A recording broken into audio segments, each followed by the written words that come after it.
战争是迷人的，因为它充满了英雄主义色彩。俗话说，瓦罐不离井上破，将军难免阵前亡。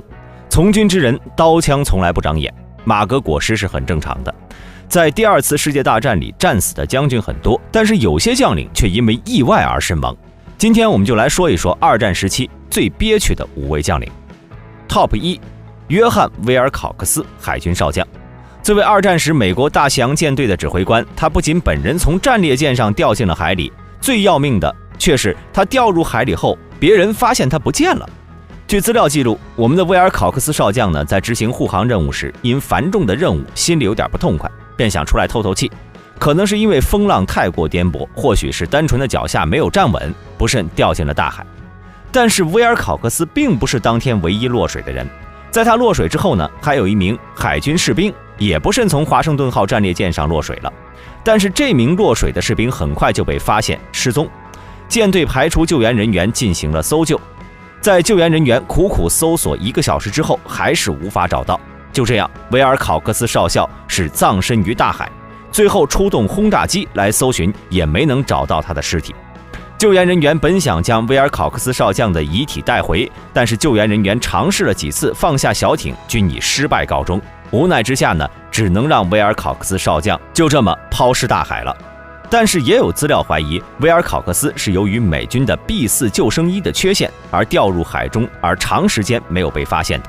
美军的 B4 救生衣在设计上存在重心问题，如果穿戴者落水时的姿势有问题，再加上海中风浪大，就很有可能在水中被掀翻。如果没有及时被发现并且营救，就只能以倒栽葱的方式淹死在海里。Top 2，伊塔诺·巴尔博空军元帅。巴尔博是意大利空军之父，黑手党领袖，同时他也是意大利法西斯的核心人物之一，曾经被视作墨索里尼指定的接班人。本来呢，前途无量的他却非常憋屈。早年间，巴尔博对于飞行可谓是一窍不通，但是身居高位的他，凭借聪明才智，很快学会了驾驶飞机，并且着手重组意大利皇家空军。他曾经单枪匹马从空中投下炸弹，炸死了数以千计的埃塞俄比亚人，最终率领24架水上飞机完成了从意大利到芝加哥的跨大西洋飞行。二战时期担任利比亚总督的巴尔博，在乘坐飞机通过利比亚东部上空时，却被意大利海军战舰的自家高射炮击落了。巴尔博当场丧生，他也成为二战中唯一一位被自己人打死的元帅。就这样，巴尔博结束了他传奇的一生。据资料显示，巴尔博在担任空军元帅之前，在军中声望很高，引起了墨索里尼的猜忌。作为法西斯主义的创始人，独裁者的血液自然不能让巴尔博继续膨胀。在1933年11月提拔巴尔博为空军元帅的同时，免去了空军的职务，并让巴尔博出任利比亚总督。巴尔博在任期间呢，成功把利比亚从一个落后的殖民地变成了一个意大利的行省。按照这样讲，巴尔博以后的小日子应该过得会不错。但是巴尔博呢，却在二战初期号召意大利站在英国方面。1940年6月28号，在一次出巡归来时，被自家的高射炮击中。究竟巴尔博是因为自家炮弹失手击中而死，还是因为自家老大的猜忌而被除掉，就无从得知了。各位老铁们就全当听个乐子就可以了。Top 3，尼古拉·费奥多洛维奇·瓦图京大将，也有翻译为瓦杜丁的。他曾经担任为苏联卫国战争时期苏军副总参谋长等众多职务，与德军交战上百场，绝对是个让德国将领头疼的名将，曾经获得闪电将军和小土星的称号。就是这样一位优秀的将领，在1944年在行军过程中被乌克兰人的民族游击队所伏击，正面碰上游击队后，在自身的名将光环和下属的怂恿之下呢，决定下车查看情况。不得不说，光脚的的确不怕穿鞋的，游击队可不管你是谁。话还没说，抬手就给了瓦图京一枪，子弹打中了瓦图京大腿的动脉，血流不止。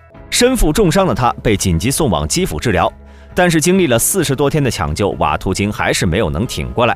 就这样，一代万人敌的名将，在苏德战争的前一年结束了他的一生。如果他能够活到战争结束，被授予苏联元帅军衔根本不在话下。Top 4，莱斯利·詹姆斯·麦克纳尔，美国陆军上将。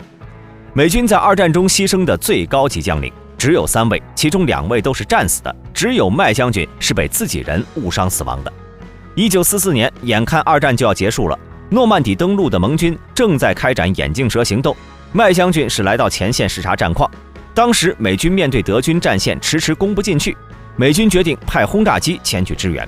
当时接到出动命令的是第8航空大队，但是在轰炸过程中却出现了问题。当时驾驶轰炸机的飞行员错把自家阵地认成了德军的阵地，对自家阵地也扔下了炸弹。这个自家阵地呢，也就是麦将军视察的地方。麦将军就这样被自己人直接给炸死了。他也成为了美军在2战中牺牲的最憋屈的最高级别的将领。Top 5，查尔斯·基兰斯陆军准将，他是大名鼎鼎的美国第82空降师的副师长。2战爆发后的1941年，美军重新启用了第82步兵师，这也是第82步兵师改为空降师，为美国征战世界的开始。布雷德利担任少将师长。布雷德利将军呢，大家应该都很熟悉。上面讲的麦将军就是应他的邀请来到诺曼底观战的，而查尔斯·基兰斯就是在这时担任的82空降师副师长的。当时初次被作为空降师来使用的82步兵师，无论是作战计划和能力都处于初始阶段。1943年7月9号晚上，82空降师的首次出场就出现了重大问题。当时为了支援第1梯队，基兰斯准将亲自带队，率领第2梯队开始在西西里岛进行空降，执行哈斯基作战任务时，但是第82空降师还没有降落，就受到了来自己方的火力打击。其中33架运输机被击毁，伤亡超过300名美军士兵，其中就包括基兰斯准将。据说当时基兰斯乘坐运输机在被空中击中后发生了撞山，基兰斯准将也在飞机失事时死亡，但是在后期现场并没有发现他的遗骸，因此这种说法的真实性并不可靠，极有可能是目击者看错了飞机信息。另外一种说法是，基兰斯准将并没有飞机坠落，而是在坠机前成功跳伞并且成功落地。但是遗憾的是，基兰斯在降落之后呢，并没有碰到自己的部下，只能孤身一人向预定目标走去。让人没有想到的是，基兰斯准将这一走便壮士一去兮不复返了，从此再没有了音信，尸骨全无。对于基兰斯准将的失踪，上至司令下至82空降师的师长都下令无论如何都要找到他。但是遗憾的是，西西里岛被翻了个底儿朝天，都没有找到他，最后只能将基兰斯准将列入到失踪人员名单。究竟当时的基兰斯准将都经历了什么，至今也无人得知。以上这些将领的事件也证明了战场是无情的，这些运气不好的将领临走之前应该都很郁闷。好了，今天的视频就到这里，各位老铁们还想看哪些盘点？欢迎留言讨论，你想看的也是我想要了解的。各位老铁们，我们下期视频再见。